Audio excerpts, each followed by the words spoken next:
Hey y'all, this is Denise Hernandez and I'm here with the Down Market, and today we're doing our limited series, Community Matters. Today I am here with the incredible Jalen Mckee-Rodriguez. He is our current city council member for District 2. He is an incredibly kind, compassionate, and a true servant leader if we ever saw one. I just have to say that District 2 deserved someone like Jalen, and we are so happy that he is in this seat and representing San Antonio so beautifully. So Jalen, thank you for being here. I love you to death. Thank you so much for having me. I love you too. I'm excited for our conversation today. Let's just open up with, if you want to just tell us a little bit about your background, where you come from, how you ended up here. For sure. So I'm a military brat. I was born in 1995. By the time this airs, I will be 28 years old. Yay! I was a military brat. Both of my parents were in the Army. We moved all over the place, and I went to middle school and high school in Hawaii. And so aside from San Antonio, that's the place that I feel the deepest connection to. And they're very similar in that they have a very familial context and vibe, and everyone feels like family a cousin in some sense. And I graduated from Fort Knox High School. My senior year, I moved from Hawaii to Kentucky and immediately moved to San Antonio, where I attended UTSA, got my bachelor's degree in communication, and then my master's in educational leadership and policy studies. And I became an educator. I became a high school math teacher on the east side of San Antonio, a historically black neighborhood and school. And you know, whenever you're talking about issues of economics and race, it's an area that has been historically underinvested in, and so the students and my families felt that disinvestment, and it made everyday teaching a challenge. And so I grew disillusioned by this experience and knew that I wanted to have some change, and I got involved in political campaigns and. Eventually, I grew disappointed in our elected officials, and there's a lot of lawyers, there's a lot of business leaders and real estate professionals, and there's at the crux of it all is there's way too many wealthy middle-aged white men making decisions that they're never going to feel the impacts of. Right. And so I was encouraged to run for office by organizers and friends in the community. And after you get it enough times, you don't say no. That's right. And so I ran for office and won, beat my former boss. And that's a story too. We won't get into it. I think it's been reported on enough. I thought something was interesting that you were a teacher during like the height of the COVID lockdown. Like, what was that like? And also thank you. I don't think people tell teachers enough, like, thank you for your service, but I think teachers are the backbone of our country in so many ways. So thank you for that during that time. How was that? Thank you. And it was actually, it was really hard going straight from being a teacher to being an elected official, and knowing that my most recent years of teaching were so difficult. They weren't necessarily good years at all by any stretch of the imagination. I think what was interesting about it that a lot of people don't talk about is that it was almost like every teacher in every school was a first-year teacher again. Because those things that you got used to, that you've crafted and developed over however long you were teaching, they go right out the window, and now you're told you have to create an online curriculum. And we're not trained, we were not trained for that when we went to school. If you went to school way back in the 70s, 80s, 90s, and you've been teaching all this time, you're now a first-year teacher again. Dang. And so that was rough, but I think it kind of united all teachers, and I think parents understood a little bit more how their kids were behaving in the classroom and what that looks like. And we haven't seen that manifest in, continued support and admiration for teachers. We're seeing continued attacks on educators. But, that was a rough time. A rough time. I try to forget about it. Yeah, I'm sorry I brought it up then. No, it's okay. And honestly, we shouldn't forget about it, and I shouldn't forget about it. I should always remember what it was like being a teacher, and I should always try to use my platform and my influence to try to make the lives of teachers a little bit easier, because I'll be a teacher again at some point, I'm sure. I think you will. And I think you do so well at teaching while you're on the dais too. Like, I think that's something, I think being a teacher is something, a good one at that is something that's inherent to folks. Like, you can either teach or you can't. And I think, there's always that old saying, but I think it's very just wrong, because I think if you can teach, you're so intelligent. Oh, if you can't do. Yeah, then teach. And I think it's the opposite, because I think you have to synthesize so much information and be able to communicate that to all kinds of people who learn all kinds of ways and are ready or not to receive that information. And I see you use that. I think, what was it, like one of the first meetings where you brought the whiteboard out? Oh my gosh, it was in the budget budget session. It was actually, I think it was one of the last budget sessions of my first year, and I wanted to make a splash, so we brought out a big whiteboard with numbers on it about the priorities of our constituents, and number like 9 of 12 or so was policing, and that was a fun, controversial one. We'd like to make a splash every so often. You know, it was real cute. It was fun. To that, I think people on the outside who are either critics or they mean well, but they're like, well, politicians, you know, XYZ. I mean, I can understand that sentiment to an extent, right? But I think we forget, especially for local politicians who really want to enact change, and I think are doing it from the goodness of your heart. Like there's something. Not for the paycheck, that's for sure. Not for the paycheck, that's for damn sure. Can you want to share how much council members make? I think that's a good point. Yeah, I make about, I was making 51, so I think I was making about 55K average when I was teaching, and now I'm making about 46. Yep. So he took a pay cut, and I think people, like, not that it's about the money, of course, right? But I think for the amount of work you do and the amount of preparation and, like, how many meetings you have to go to and be in the community at different things, like, you know. What I'm grateful for is I have such an amazing staff, and as a teacher, I didn't quite have that same level of support, and that's one thing that's different. And I think I was talking to someone from the San Antonio Education Partnership, and I think what makes any organization successful is a team that is committed to a common goal, committed to, and that common goal can be big or small. It could be something as large as commitment to establishing and supporting a greater world, or it can be focused on an individual topic. And I think I found that, and so I'll accept a pay cut for now. We gotta work on that. I would give up so much to continue to have the team that I have. For sure. And yeah, I know everybody appreciates that. I think too, like, what would you want to tell people on outside, like what they may not understand or know about city council? Like what is something that people maybe perceive as one way, and it's like, actually, I think the pay is one, but. I'll tell you something I think is not talked about, and elected officials don't talk about it, and I think it's a disservice, but, and it's almost controversial. So I want more young people. I want more regular, everyday people to run for office. Like, that's a no-brainer. I want that to happen, but what also needs to be discussed is the toll that being a public figure or stepping into this kind of space can have on your mental well-being. And there's a lot of elected officials and public leaders who are reliant on substances. And so I say that anybody who wants to run for office or is interested in that should make sure that they're mentally and emotionally ready for that, because every single day you come into work and there's an issue, there's some fire, there's somebody who needs help that you can't help them immediately. Yeah. Yeah.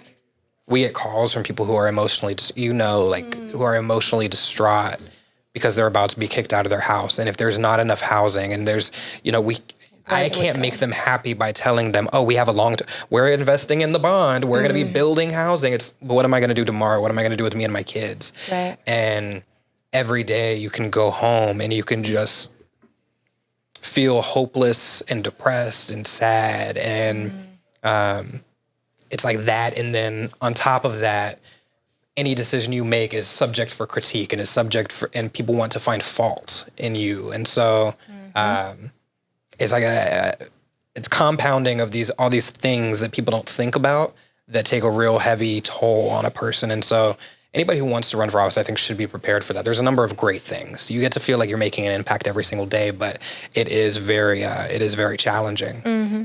Yeah, I definitely hear that. And I think so much people forget, like, you are the face. So people say with leaders, like, when you do well, you get the credit sometimes, but when you do wrong, you also are blamed for that. And sometimes you don't even get the credit, right? Like, more often than not. I've found that I've become So if there's a controversial subject, that anything that happens at City Hall, if it's controversial, I'm going to be quoted in it. It's true. Or there's going to be a picture of me, or it could be something that has nothing to do with me. But if they're able to paint it in a way, if you get the clicks, I don't know if it's necessarily me. I elicited a strong response from people, and I don't look like an average political figure.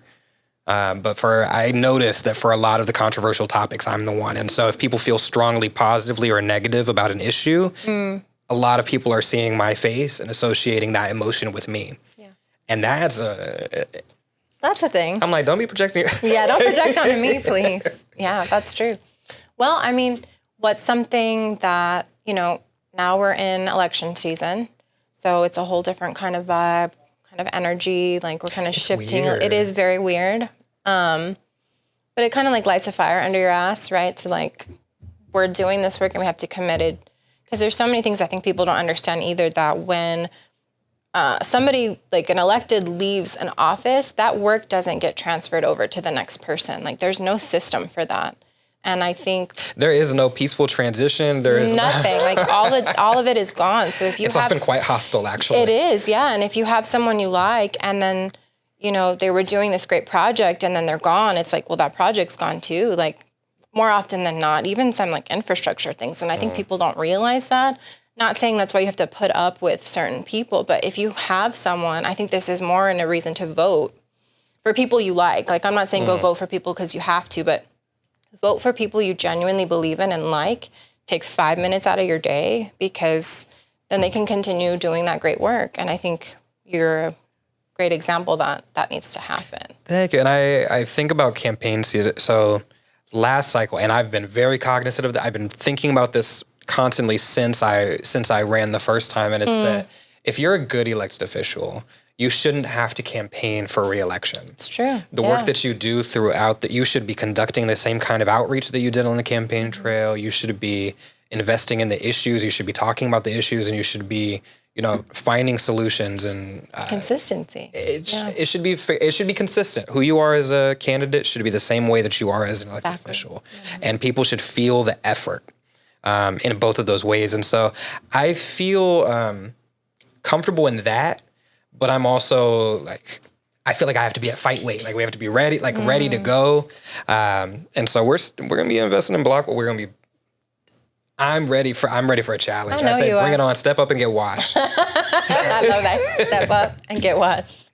We'll put that under his tagline. Yeah, ridiculous. I love it. And I think too, like I know, like I said, Jolene and I were talking about this earlier, but we get, especially her, I think, because she is such a prolific organizer here, but like you get like, oh, you sold out, right? And it's like working in the system for so long, especially for me. I remember before I went to work at my other office, like working for city council, I thought, oh God, this is going to completely like rub me smooth in a way that I was going to lose all of my edge, and I was going to lose all my fire and lose all my passion to fight for people. And if anything, working for city council made me more angry, because then I saw like in the belly of those systems, right? And we were discussing how, working here, sometimes it's just how we visualize it is like you're lifting up a heavy load. So people on the outside, or other people who are fighting for whatever they need to, whatever we all collectively believe in, they can kind of go under and keep fighting, right? While we hold up the system so that it doesn't cause so much more harm, right? Do you view it similarly? Absolutely. And I think there's depending on what kind of official you are and what kind of space you occupy in a governmental agency like City Hall, there's a certain number of conflicts that are happening, right? Is that the folk on the inside, the city employees, or governmental employees, the other elected officials in the space, and other people who are insiders, lobbyists, whatever, they have this perception of what the outside for the organizers, the activists, this is who they are, and they're doing this, and it's and you have to navigate that system in a way that you can be effective. I have to, at the end of the day, I'm accountable to 143,000 people who need reliable city services, who need infrastructure improvements, and I need to bring that to them. I need to bring the social services and programming, and I need to be effective on the inside. But on the same, in that conflict exists on the outside too, where you're connected to the community, and there's that same perception where it's like, oh, those people on the inside are slowing us down, they're holding up progress, and they're doing this, and it's not wrong. Yeah, it's not wrong. It's not wrong. But in order for me to be as effective as possible, every single decision you make, you have to think, I'm going to make somebody slightly upset, or I'm going to do something in a way that some folk might not understand, but this is the underlying reason. It's it's so that I can make sure that this program is funded, or it's so that I can make sure that this reform is included in a police contract, or it's so that I can bring somebody from the community in. It's all of those kinds of, it's little things that happen that I feel like it's hard to explain and it's hard to understand. Mm-hmm. No, and I think a lot of folks, like, they see you as someone, and I also want to be clear that I don't think personally that you are someone who seeks attention. And I've heard where people are like, oh, Jalen, da da da da da. I want people to understand you, like, as your friend, that you are someone who thinks deeply and with such a pure servant heart. And I think you are considering everybody and everything at all times. It may not seem like that to some people, but I just want people to know how grounded you are. And I think for me, you've taught me, and, you know, everybody has taught me too, but you especially, I can be here in my mind and have all these wonderful, great ideas about the future we want to build together. But I think you're so much more grounded and solutions oriented, where it's like, okay, yeah, you have that vision, but here's a piece of policy we can write right now to change the way the city does this, right? And that's, at the end of the day, the job, I think. It gets us there a little bit. I think you touched on this a little bit, but I had this worry early on. It was not a vulnerability. It was insecurity of sorts that, because of the way I look and because of the way I present and express myself, and that I would be viewed, and because of the propensity I have for media attention, that I would be viewed as a personality over a policymaker. Right. And so I feel like a heightened sense of responsibility to achieve and to be excellent. Mm-hmm. And so we're about to file. We just filed our 10th council consideration request, which is a record for a first-term council person. Sure is. We've really tried to find policy solutions, try to find common ground between different organizations on the outside, like not even worried about the inside portion of that too, but also, and you mentioned this, the feeling of feeling like a sellout, right? Is that sometimes our friends and sometimes people that we are in community with want to see us express our anger and a frustration with the system. And how you do that looks different for every single person. And so am I going to get up on the dais and do a dance and twirl it, knock somebody's papers over? Am I going to express anger in that way? Am I going to read somebody on the dais? More likely. You do that. And you brought a fan out one time and it was glorious. Are we going to, pressure people behind the scenes? Are we going to engage in arguments with people? And what kind of arguments are you willing to have and not willing to have in order to maintain some semblance of relationship? There's some relationships I'm like, we beefing this up, we're good. Let's let that be. We won't get into that today, but yes. But I think it's there's just so much conflict that I don't think is always top of mind for people. That the same conflict people feel, the same frustration people feel on the outside, I'm not exactly welcome on the inside at City Hall. There's people actively seeking to support people challenging me. Right. It's not like we ain't sell out. We didn't sell out to anybody. They don't like us. They'll play nice, but I still need to be effective. Yep. Yeah. And I think despite all of that, you definitely are. And I think we've proven so much. One thing that was very interesting to me, culturally, I have family that grew up in District 2, right? But I did not spend a lot of time there. So this is my first time spending so much time in the East Side. And the people are just so kind and welcoming. I always tell this story. I came from District 1, right? Where it was just so... There were people who were just so angry and mean and cruel, and it really hurt me that people could be so cruel. And then I get to District 2 and I was battle worn, I think. And the first event we went to, I brought my dogs, and this man just comes up to me, hey, do you need water for your dogs and for you? Just so genuinely, I didn't know who I was no one, right?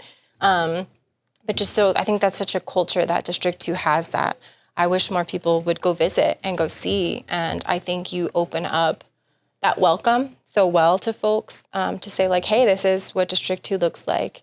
And this is what it's becoming as well. Because I know there were some questions like with the heavy gentrification, right? And it kind of felt like there was just, the word's not a pawn, but there was just like a placeholder in that office for so long that you just kind of rubber stamp selling District 2 away piece by piece by piece, like playing Monopoly, kind of in a way. Developers really did own city council, and I won't say that they don't, right? I won't say they don't own city council, but there is a don't accept developer money challenge is what I would say. And he doesn't. But a part of that, I think, to the point that you were just making, is the way that you describe people matters. And so often the media and other elected officials and community leaders described the East Side in a certain way that was, the East Side is crime-ridden. It's very anti-Black. In a very anti-Black way, in a way that paints blame on the people who live there. When, District 2 and the East Side are victims of circumstance and victims of underinvestment and survivors of underinvestment. Absolutely. And just asking for more, asking for their just due. Right. And, I think about District 1 in a way that's similar, parts of District 1 where there's people who grew up there who are seeing things change just as rapidly as they have on the East Side and on the West Side. And it's, it's rough. It is rough. Yeah, it's interesting. Even the last 5 to 10 years have changed so rapidly. It kind of like, I wake up and I'm like, I even visited my mom and I saw her like at her house 2 months ago and I'm like, what the hell? Like, where did this come from? Like, we got this now over here. Like, what is happening? Which shows our growth, right? But also shows that we need to stay true to who the people of the city are, whether they've just got here yesterday or they've been here for generations, right? I think on a positive note, I want to know what you see for the future of not just District 2, like let's start with District 2, but also like San Antonio as a whole. And what role does District 2 play in that future? For District 2,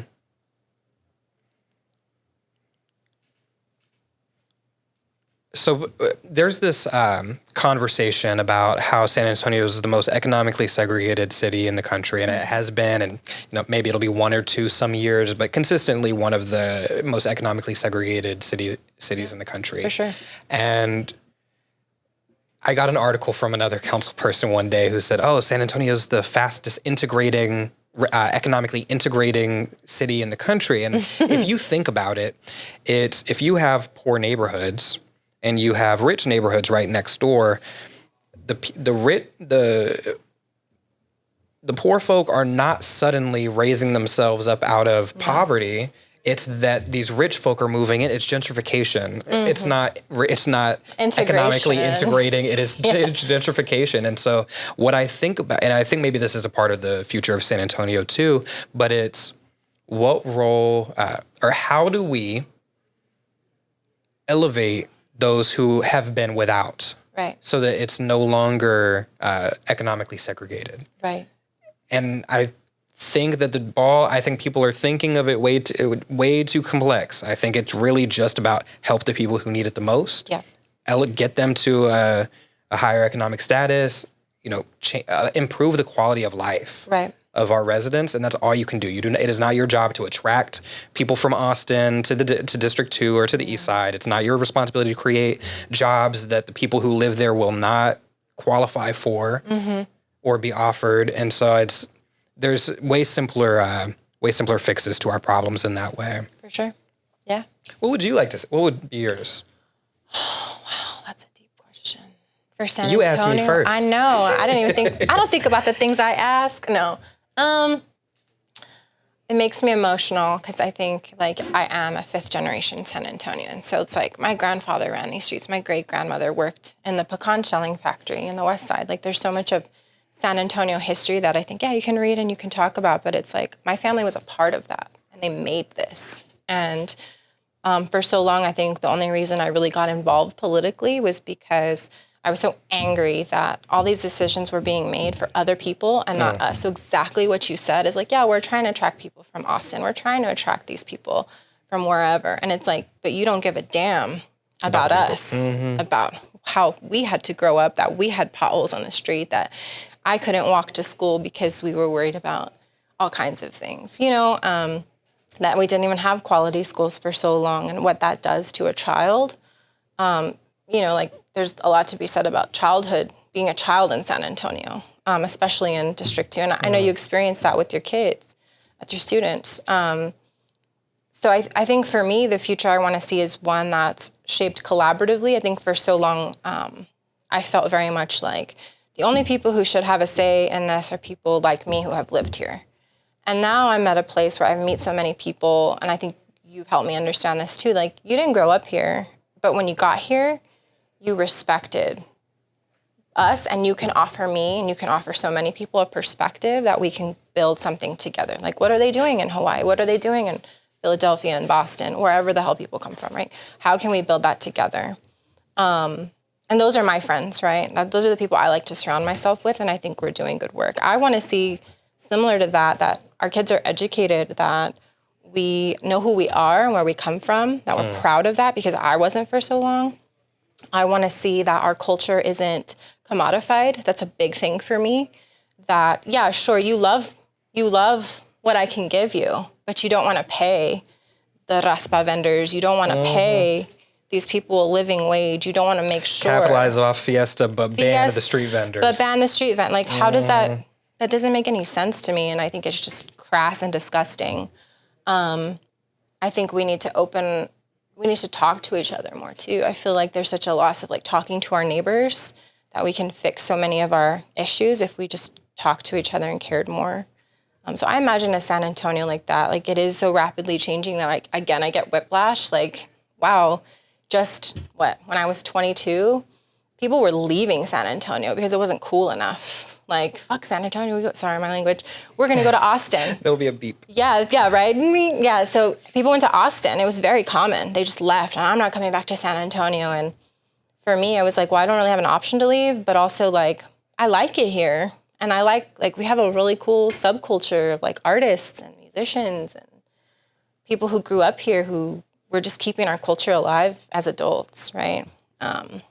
So now that's the cool thing, and that's cool, whatever, but there's still a fight there to use it and then kick us away from it, right? So we're working on that. I think we'll win in the end. We're very resilient people, but that's we'll win in the end. Yeah. I every now and then I'll look out the window, especially if it's a beautiful nature view, and I think about how at the end of our existence as humans, if we were to all be gone, the Earth is going to reclaim everything and be fine. Be fine. Yeah.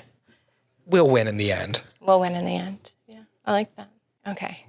I love you so much. I know we tell each other in these little retreats and we get all emotional. I'm an emotional person. Cancer rising, we'll say that.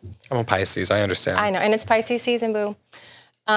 So I just want to thank you for being here. It is an honor to know you, to know your heart. I think it's such a sacred thing to know somebody like you who really puts thought into things. I remember the first time you did an interview with media and I was standing there, and it was the first time I see someone stop and think and really think about what you said, because you knew it mattered the way you said it.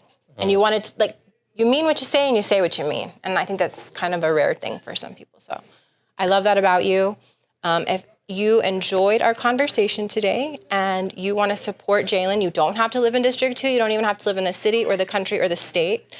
You do have to live on the planet, but please, if you'd love to support Jalen, please do. We need more elected officials like him in all places of power, I think, while we have them, so that we can continue building both inside and outside and having that joint relationship. So please support him at the link. We're going to put it on the screen.